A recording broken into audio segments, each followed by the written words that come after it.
Meron tayo ritong legendary na customer, Isuzu Crosswind. So ito mga ganito, tangke naman talaga to sa tibay. Kaya lang syempre, kailangan din ng maintenance mga kaibigan. Kahit anong tibay na sasakyan natin, kapag kulang na sa maintenance ay talagang bibigay at bibigay. So ito, unang napansin natin, visual inspection lang muna. Pakinggan nyo to.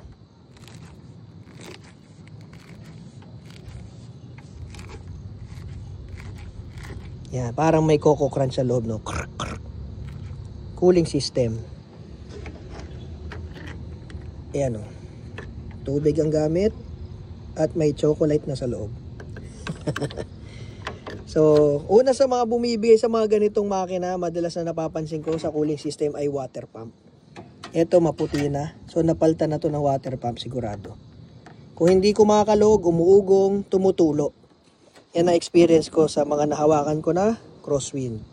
Sumunod na issue ng mga ganito, kapag umaga or napapark na matagal, hard starting, kailangan mo pa itong bombahin bago umindar ng o kaya tumitirik sa takbo, tapos pag binomba mo to, aandar ulit.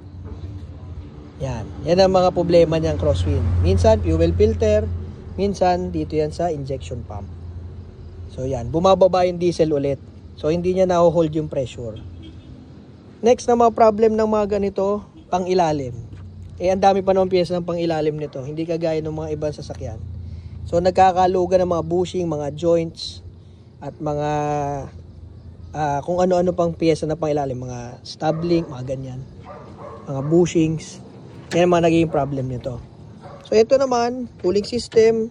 Re-refresh natin. Kasi kita mo na rin dito, puro kalawang na. Ang fluids, kailangan na rin ng maintenance. Kita nyo naman yan. Ayan o. Tsaka dati na tong may experience na, tumulo na ang brake master. Ayun ang pruweba, yung tumulo na. So nagtagas na to before. Clutch din, ganun din. Ayan, sobrang itim na ng clutch, fluid. So pag ganyan, primary, secondary, mas mainam palitan nyo na.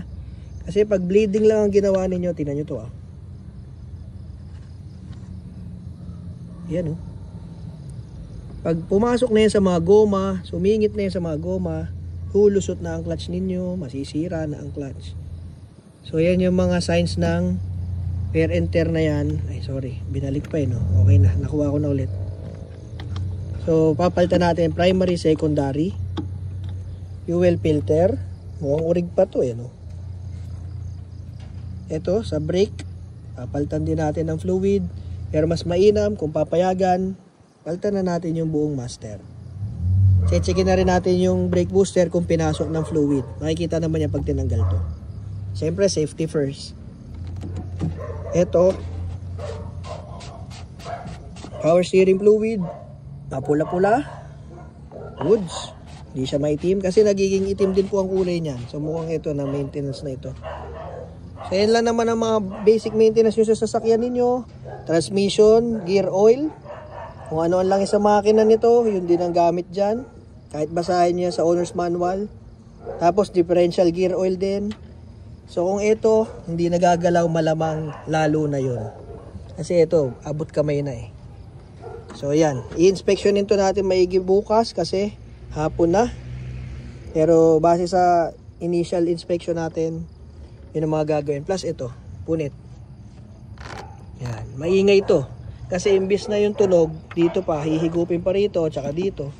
Ito na lumalabas yung tunog niyan. Maingay yan. Parang tunog jeep yan.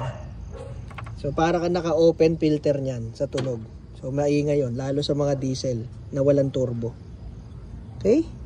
So, mga oil leak sa makina, valve cover, yan, madalas naman na yan.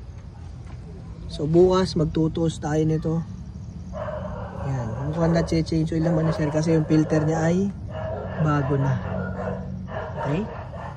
So, maintenance mga kaibigan, dalhin nyo lang sa shop, pa-check ninyo, susulat naman doon kung ano yung recommendation. Kung okay sa inyo, ipatuloy ninyo. Pwede naman yan, i-quote muna natin. So, huwag kayong mahiya mga kaibigan magtanong. Libre magtanong dito sa atin. Easy Works Garage, sharing is caring. Bye-bye.